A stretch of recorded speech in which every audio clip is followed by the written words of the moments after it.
ಸ್ನೇಹಿತರೆ, ಎಲ್ರಿಗೂ ನಮಸ್ಕಾರ. ಈ ದಿನ ನಾವು ಸಾಮಾನ್ಯ ಕನ್ನಡ ಪ್ರಶ್ನೆ ಪತ್ರಿಕೆ ಕುರಿತು ನೋಡಿಕೊಳ್ಳೋಣ. ಇದು ಪ್ರಥಮ ದರ್ಜೆ ಸಹಾಯಕ ಪ್ರಶ್ನೆ ಪತ್ರಿಕೆಯಾಗಿದೆ. ಸ್ನೇಹಿತರೆ, ಕೆಳಗಿನ ವಾಕ್ಯಗಳಲ್ಲಿ ಖಾಲಿ ಬಿಟ್ಟಿರುವ ಜಾಗವನ್ನು ತುಂಬಲು 4 ಉತ್ತರ ನೀಡಿದೆ.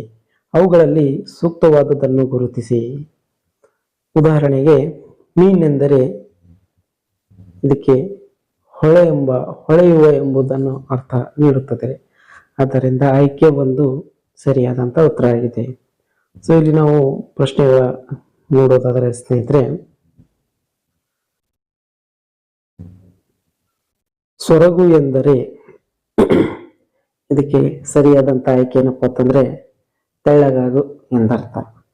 ಸೊರಗು ಅಂದರೆ ಏನಪ್ಪಾ ಅಂತಂದ್ರೆ ತೆಳ್ಳಗಾಗು ಎಂದರ್ಥ. ಅದೇ ರೀತಿ ಎರಡನೇ ಪ್ರಶ್ನೆ ನೋಡೋಣ. ತೃಷೆ ಎಂದರೆ ಸರಿ ಆಯ್ಕೆ ಬಾಯಾರಿಕೆ.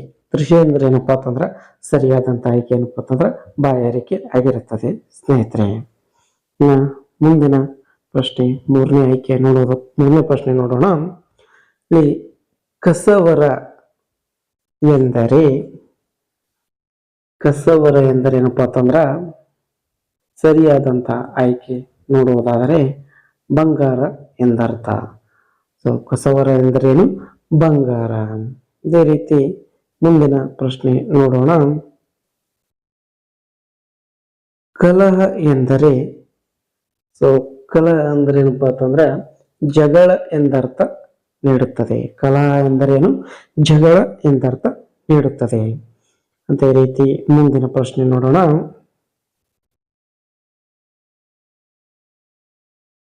ಪದ್ಮ ಎಂದರೆ ಸರಿಯಾದಂತ ಆಯ್ಕೆ ತಾವರೆ. ಸೊ ತಾವರೆ ಏನಪ್ಪಾ ಅಂತಂದ್ರೆ ಪದ್ಮ ಎಂದು ಕರೆಯುವರು. ನೆಕ್ಸ್ಟ್ ಪ್ರಶ್ನೆ, ಕೆಳಗೆ ಕೊಟ್ಟಿರುವ 4 ಪದಗಳಲ್ಲಿ ಸಮಾನವಾದ ಅಂಶವಿರುವ 3 ಪದಗಳಿವೆ. ಭಿನ್ನವಾಗಿ ಉಳಿದಿರುವಂತ ಪದವನ್ನು ಏನ್ ಮಾಡಪ್ಪ ಅಂತಂದ್ರ ಗುರುತಿಸಿ. ಪ್ರಶ್ನೆ ಏನಪ್ಪಾ ಅಂತಂದ್ರ 6ರಿಂದ 11ರವರೆಗೆ.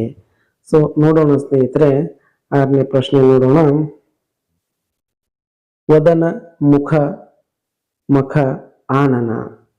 ಇಲ್ಲಿ ಭಿನ್ನವಾಗಿರುವಂತ ಪದ ಮಖ. ಸೊ ವದನ, ಮುಖ, ಆನನ ಅನ್ನೋಂಥ ಬಿಟ್ಟು ಮಖ ಅನ್ನುವಂಥ ಪದ ಭಿನ್ನವಾಗಿದೆ. ಆದ್ದರಿಂದ ಆಯ್ಕೆ 3 ಸರಿಯಾದಂತ ಆಯ್ಕೆಯಾಗಿದೆ.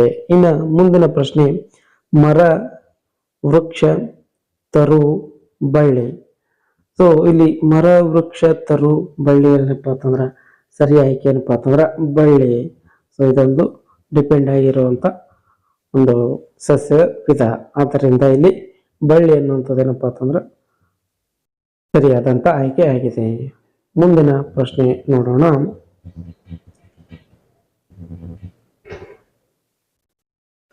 ಉದಕ, ಜಳಕ, ಅಭ್ಯಂಜನ, ಸ್ನಾನ. ಸ್ನೇಹಿತರೆ, ಜಳಕ, ಅಭ್ಯಂಜನ, ಸ್ನಾನ, ಸೊ ಇವು ಮೂರು ಒಂದೇ ಅರ್ಥವನ್ನು ನೀಡುತ್ತವೆ. ಆದರೆ ಉದಕ ಎನ್ನುವುದೇನಪ್ಪಾ ಅಂತಂದ್ರ ಭಿನ್ನವಾದಂತ ಅರ್ಥ ನೀಡುವುದರಿಂದ ಸರಿಯಾದಂತ ಆಯ್ಕೆ ಏನಪ್ಪಾ ಅಂತಂದ್ರ 1 ಆಗಿರುತ್ತದೆ. ನೆಕ್ಸ್ಟ್ ಏನಪ್ಪಾ ಅಂತಂದ್ರ ಇಮ್ಮಡಿ, ದಮ್ಮಡಿ, ಮುಮ್ಮಡಿ, ನಾಲ್ಮಡಿ. ಸೊ ಇಲ್ಲಿ ಇಮ್ಮಡಿ, ದಮ್ಮಡಿ, ಮುಮ್ಮಡಿ, ನಾಲ್ಮಡಿಯಲ್ಲಿ ಏನಪ್ಪಾ ಅಂತಂದ್ರ ದಮ್ಮಡಿ ಎನ್ನುವಂಥದ್ದು ಏನಪ್ಪಾ ಅಂತಂದ್ರ ಭಿನ್ನವಾದಂತ ಅರ್ಥ ನೀಡುವಂತ ವಾಕ್ಯ ಆಗಿದೆ, ಪದವಾಗಿದೆ. ಆದ್ದರಿಂದ ಆಯ್ಕೆ 2 ಸರಿಯಾದಂತ ಉತ್ತರ ಆಗಿದೆ. ಅದೇ ರೀತಿ ಮುಂದಿನ ಪ್ರಶ್ನೆ ನೋಡೋಣ ಸ್ನೇಹಿತರೆ.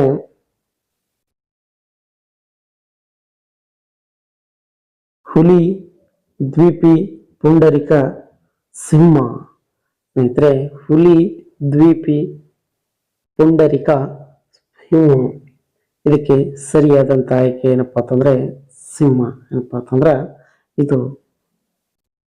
ಭಿನ್ನ ಅರ್ಥವನ್ನು ನೀಡುವಂತ ಇವು 3 ಏನಪ್ಪಾ ಅಂತಂದ್ರೆ ಹುಲಿ, ದ್ವೀಪಿ, ಸಿಂಹರಿಕ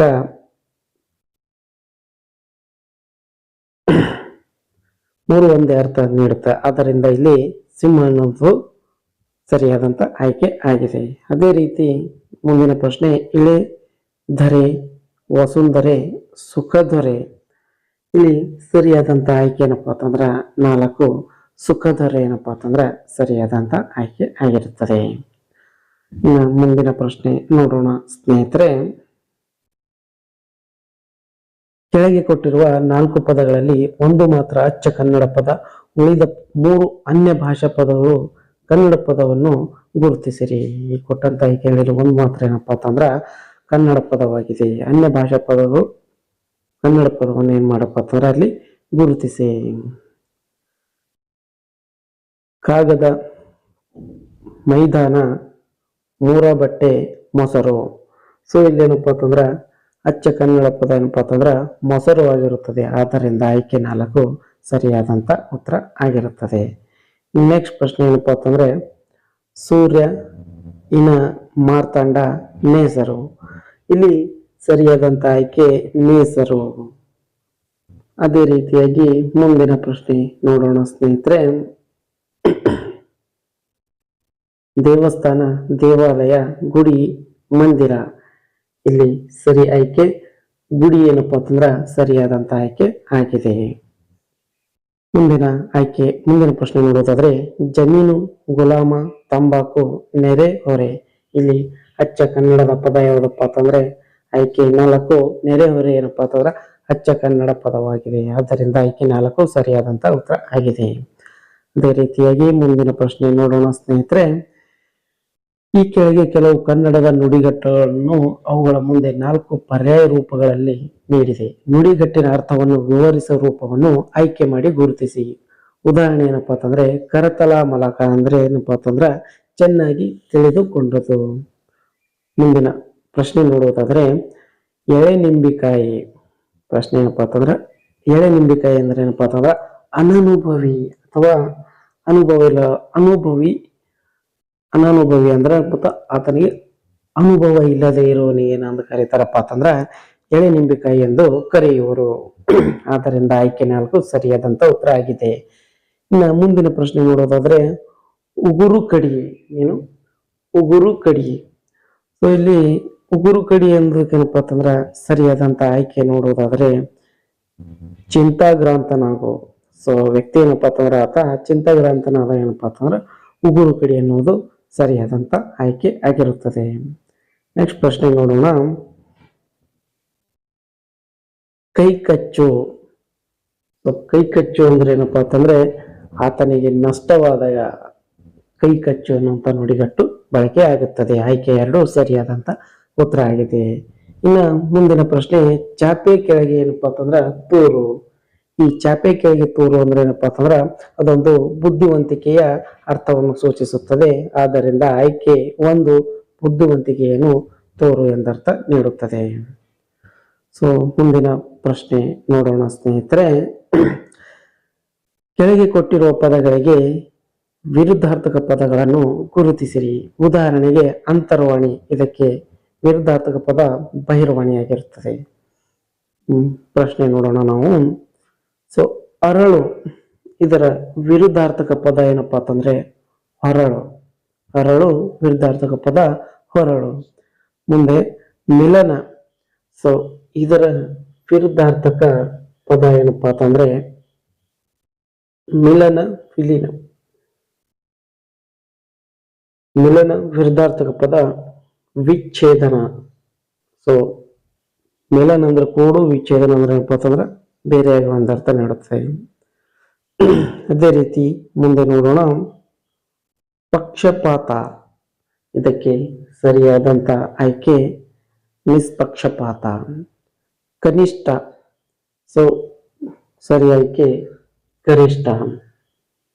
ಮುಂದಿನ ಪ್ರಶ್ನೆ ನೋಡೋಣ ಸ್ನೇಹಿತರೆ.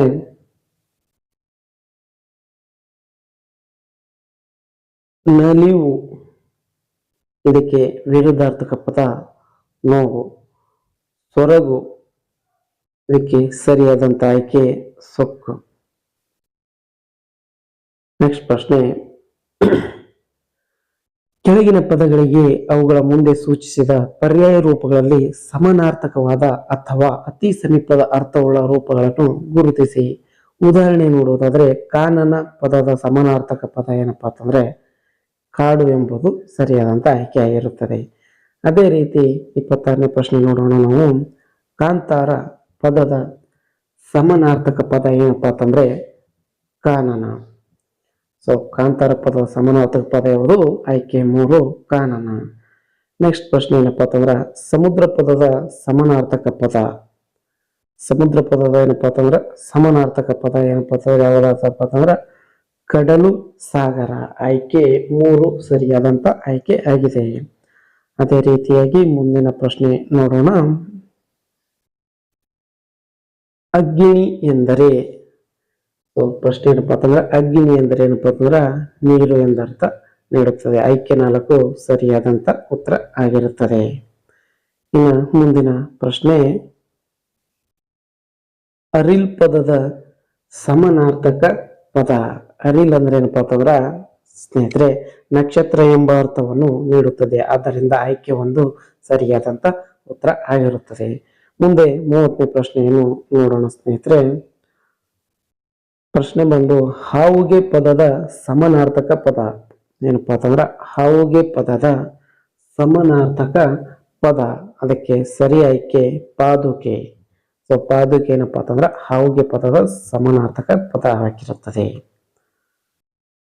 ಸೊ ನೆಕ್ಸ್ಟ್ ಪ್ರಶ್ನೆ ಕೆಳಗಿನ ಪದಗಳನ್ನು ಬಿಡಿಸಿ ಬರೆದಿದೆ, ಅವುಗಳಲ್ಲಿ ಸರಿಯಾದದನ್ನು ಗುರುತಿಸಿ. ಉದಾಹರಣೆ ಮೆಲ್ನುಡಿ. ಇದನ್ನು ಬಿಡಿಸಿ ಬರೆಯುವಂತ ಕ್ರಮ ಮೆಲ್ಲನೆ ಪ್ಲಸ್ ನುಡಿ ಎಂಬುದು ಸರಿಯಾದ ಉತ್ತರ. ಆದ್ದರಿಂದ ಆಯ್ಕೆ 3 ಗುರುತಿಸಬೇಕು. ಸ್ನೇಹಿತರೆ 31ನೇ ಪ್ರಶ್ನೆ ನೋಡೋಣ. ನಿಲೋತ್ಪಲ. ಇದನ್ನು ಬಿಡಿಸಿ ಬರೆದರೆ ಸೊ ಯಾವ ರೀತಿ ಉತ್ತರ ಬರ್ತದೆ ಅಂದ್ರೆ ನೀಲವಾದ ಪ್ಲಸ್ ಉತ್ಪಲ ನಿಲೋತ್ಪಲ. ಅಂದ್ರೆ ಆಯ್ಕೆ 4 ಸರಿಯಾದಂತ ಆಯ್ಕೆ ಆಗಿದೆ. ಮುಂದಿನ ಪ್ರಶ್ನೆ ಗುರು ಒಬ್ಬನು ಈ ಪದವನ್ನು ಬಿಡಿಸಿ ಬರೆದರೆ. ಸೊ ಗುರು ಪ್ಲಸ್ ಒಬ್ಬನು ಗುರು ಒಬ್ಬನು ಅಂತರ್ಥ ಕೊಡುತ್ತದೆ. ನೆಕ್ಸ್ಟ್ ಪ್ರಶ್ನೆ ನೋಡೋಣ ಸ್ನೇಹಿತರೆ. ಮೈದಡವಿ. ಇದನ್ನು ಬಿಡಿಸಿ ಬರೆದರೆ. ಪ್ರಶ್ನೆ ಏನಪ್ಪಾ ಅಂತಂದ್ರೆ ಮೈದಡವಿ.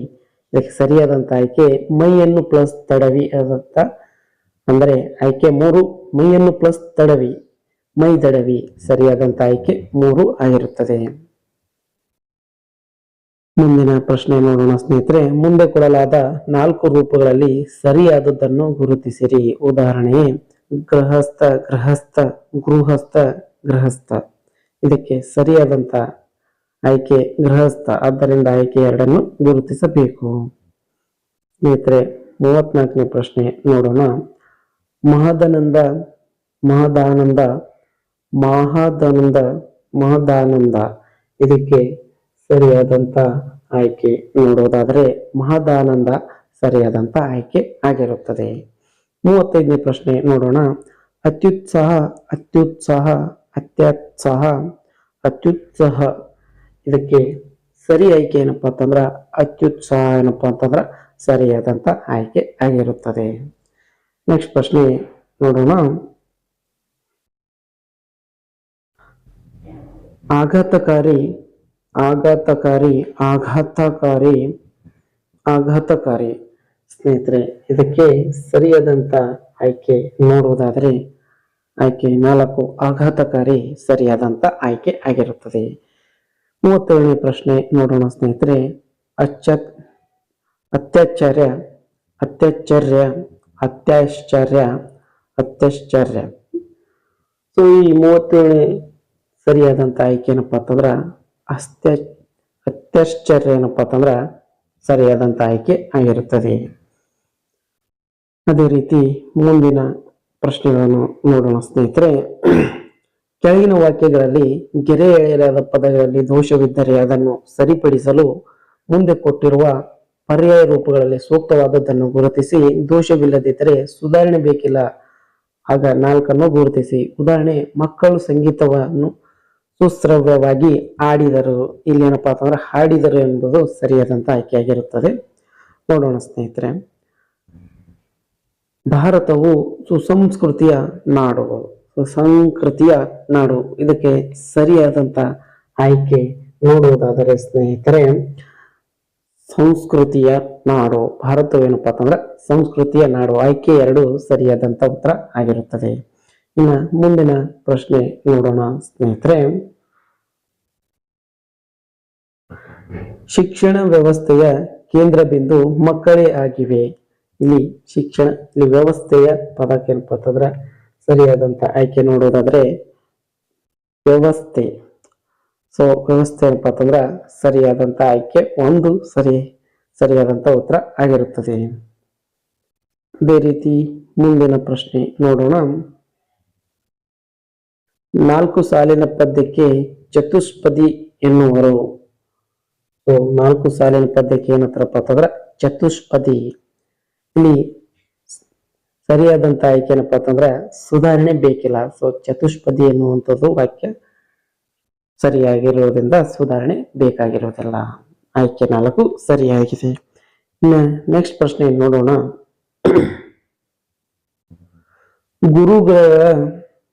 ಗುರುಗಳ ದೃಷ್ಟಿಕೋನ. ಪ್ರಶ್ನೆ ಏನಪ್ಪಾ ಅಂತಂದ್ರೆ ಗುರುಗಳ ದೃಷ್ಟಿಕೋನ ಸರಿಯಾಗಿರಲಿಲ್ಲ. ಇಲ್ಲಿ ದೃಷ್ಟಿಕೋನ ಏನಪ್ಪಾ ಅಂತಂದ್ರೆ ಆಯ್ಕೆ 2 ಸರಿಯಾದಂತ ಉತ್ತರ ಆಗಿರುತ್ತದೆ. ಮುಂದಿನ ಪ್ರಶ್ನೆ ನೋಡೋಣ ಸ್ನೇಹಿತರೆ. ಕೆಳಗಿನವುಗಳಲ್ಲಿ ಖಾಲಿ ಇರುವ ಜಾಗಕ್ಕೆ ಸರಿಯಾದ ಉತ್ತರವನ್ನು ಸೂಚಿಸಿರಿ. ಇಲ್ಲಿ ಬೃಹಚಕ್ರ ಪದವು ಡ್ಯಾಶ್ ಸಂಧಿಗೆ ಉದಾಹರಣೆಯಾಗಿದೆ. ಸ್ನೇಹಿತರೆ, ಬೃಹಚಕ್ರ ಪದವು ಡ್ಯಾಶ್ ಸಂಧಿಗೆ ಉದಾಹರಣೆ ಆಗಿರುತ್ತದೆ. ಇದಕ್ಕೆ ಸರಿಯಾದಂತ ಆಯ್ಕೆ ಯಾವುದಪ್ಪ ಅಂತಂದ್ರೆ ವೃದ್ಧಿ ಸಂಧಿ. ಸೊ ವೃದ್ಧಿ ಸಂಧಿ ಏನಪ್ಪಾ ಅಂತಂದ್ರೆ ಈ ಬೃಹಚಕ್ರ ಎನ್ನುವಂಥದ್ದು ಏನಪ್ಪ ವೃದ್ಧಿ ಸಂಧಿ ಆಗಿರುತ್ತದೆ. ಆದ್ದರಿಂದ ಆಯ್ಕೆ 2 ಸರಿಯಾದಂತ ಉತ್ತರ ಆಗಿದೆ. ಮುಂದಿನ ಪ್ರಶ್ನೆ ನೋಡೋಣ. ಹಿಮಾಲಯ ಪರ್ವತ ಎಂಬುದು ಇದೊಂದು ನಾಮಪದವಾಗಿದೆ. ಸೊ ಹಿಮಾಲಯ ಪರ್ವತ ಎಂಬುದೇನಪ್ಪಾ ಅಂತಂದ್ರ ನಾಮಪದ ಆಗಿರುತ್ತದೆ. ಮುಂದಿನ ಪ್ರಶ್ನೆ ನೋಡೋಣ ಸ್ನೇಹಿತರೆ. ಹಣ್ಣು ಹಂಪಲ ಡ್ಯಾಶ್ ಪದಕ್ಕೆ ಉದಾಹರಣೆ ಆಗಿದೆ. ಹಣ್ಣು ಹಂಪಲ ಎನ್ನುವಂತ ಪದ ಯಾವುದಪ್ಪ ಅಂತಂದ್ರ ಜೋಡಿ ಪದಕ್ಕೆ ಉದಾಹರಣೆ ಆಗಿರುತ್ತದೆ. ಆದ್ದರಿಂದ ಆಯ್ಕೆ 3 ಸರಿಯಾದಂತ ಉತ್ತರ ಆಗಿರುತ್ತದೆ. ನೆಕ್ಸ್ಟ್ ಪ್ರಶ್ನೆ ನೋಡೋಣ ಸ್ನೇಹಿತರೆ. ಮೂಗಿನ ಸಹಾಯದಿಂದ ಉಚ್ಚರಿಸುವ ಅಕ್ಷರಗಳಿಗೆ ಡ್ಯಾಶ್ ಎನ್ನುತ್ತೇವೆ. ಸೊ ಮೂಗಿನ ಸಹಾಯದಿಂದ ಉಚ್ಚರಿಸುವಂತ ಅಕ್ಷರಗಳಿಗೆ ಏನಂತೇವಪ್ಪ ಅಂತಂದ್ರೆ ನಾವು ಅನುನಾಸಿಕ ಅಕ್ಷರಗಳೆಂದು ಕರೆಯುತ್ತೇವೆ. ಆದ್ದರಿಂದ ಆಯ್ಕೆ 4 ಸರಿಯಾದಂತ ಉತ್ತರ ಆಗಿದೆ. ಅದೇ ರೀತಿ ಮುಂದಿನ ಪ್ರಶ್ನೆ. ಗುರುಪದದಲ್ಲಿರುವ ಸ್ವರಗಳು ಡ್ಯಾಶ್. ಪ್ರಶ್ನೆ ಏನಪ್ಪಾ ಅಂತಂದ್ರೆ ಗುರುಪದದಲ್ಲಿರುವ ಪದಗಳು ಏನಪ್ಪಾ ಅಂತಂದ್ರೆ ಅವು 2 ಇರುತ್ತವೆ. ಆದ್ದರಿಂದ ಆಯ್ಕೆ 2 ಸರಿಯಾದಂತ ಉತ್ತರ ಆಗಿದೆ. ಅದೇ ರೀತಿ ಮುಂದಿನ ಪ್ರಶ್ನೆ ನೋಡಿಕೊಳ್ಳೋಣ ಸ್ನೇಹಿತರೆ. ಕೆಳಗಿನ ವಾಕ್ಯಗಳಲ್ಲಿ 1, 2, 3 ಎಂಬ ಗೆರೆ ಎಳೆದ ಭಾಗಗಳಿವೆ. ಈ ಯಾವುದೇ ಭಾಗದಲ್ಲಿ ವ್ಯಾಕರಣ, ಕಾಗುಣಿತ ಅಥವಾ ಚಿಹ್ನೆಗೆ ಸಂಬಂಧಿಸಿದ ದೋಷವಿದ್ದರೆ ಆ ಭಾಗವನ್ನು ಗುರುತಿಸಿ. ದೋಷವಿಲ್ಲದಿದ್ದರೆ ತಪ್ಪಿಲ್ಲ ಎಂಬ 4ನೇ ಭಾಗವನ್ನು ಗುರುತಿಸಿ. ಸೊ 47ನೇ ಪ್ರಶ್ನೆ ನೋಡೋಣ ಸ್ನೇಹಿತರೆ. ನಾವು ದುಡಿಮೆಯ ಧಣುವಿಲ್ಲದಿರುವುದೇ ರೋಗಕಾರಿಗೆ ದಾರಿ ತಪ್ಪಿಲ್ಲ. ಸೊ ಇಲ್ಲಿ ಆಯ್ಕೆ 2 ಏನಪ್ಪಾ ಧಣುವಿಲ್ಲದಿರುವುದೇ ಸರಿಯಾದಂತ ಆಯ್ಕೆ ಆಗಿರುತ್ತದೆ. ಸೊ ಅದೇನಪ್ಪಾ ಅಂತಂದ್ರೆ ಅಕ್ಷರ ದೋಷದಿಂದ ಕೂಡಿದೆ. ಮುಂದಿನ ಪ್ರಶ್ನೆ ನೋಡೋಣ ಸ್ನೇಹಿತರೆ. ಗುರುಗಳ ಹತ್ತಿರ ವಿದ್ಯಾರ್ಥಿಗಳು ವಿಧೇಯತೆಯಿಂದ ವರ್ತಿಸಬೇಕು. ಇದಕ್ಕೆ ಇದು ತಪ್ಪಿಲ್ಲದಂತ ವಾಕ್ಯವಾಗಿರೋದ್ರಿಂದ ಆಯ್ಕೆ 4 ಸರಿಯಾದಂತ ಉತ್ತರ ಆಗಿದೆ. ನೆಕ್ಸ್ಟ್ ಪ್ರಶ್ನೆ 49ನೇ ಪ್ರಶ್ನೆ ನೋಡೋಣ. ಯಾವುದೇ ಕೆಲಸವನ್ನು ಮಾಡಿ ಯಶಸ್ವಿಯಾಗಲು ಪೂರ್ವ ಸಿದ್ಧತೆ ಅಗತ್ಯ. ಸ್ನೇಹಿತರೆ, ಇಲ್ಲಿ ಯಶಸ್ವಿ ಏನಪ್ಪಾ ಅಂತಂದ್ರೆ ತಪ್ಪಾದಂತ ಶಬ್ದ ಬಳಕೆ ಆಗಿರೋದ್ರಿಂದ ಆಯ್ಕೆ 2 ಸರಿಯಾದಂತ ಉತ್ತರ ಆಗಿರುತ್ತದೆ. ಇನ್ನು 50ನೇ ಪ್ರಶ್ನೆ ನೋಡೋದೆ. ಆರೋಗ್ಯಕ್ಕೆ ಯೋಗಾಭ್ಯಾಸ ಒಳ್ಳೆಯದು, ತಪ್ಪಿಲ್ಲ. ಸ್ನೇಹಿತರೆ, ಇಲ್ಲಿ ಒಳ್ಳೆಯದು ಅಲ್ಲ, ಒಳ್ಳೆಯದು. ಇವತ್ತನೇ ಪ್ರಶ್ನೆ ಏನಪ್ಪಾ ಅಂತಂದ್ರೆ ಸರಿಯಾದಂತ ಆಯ್ಕೆ 3.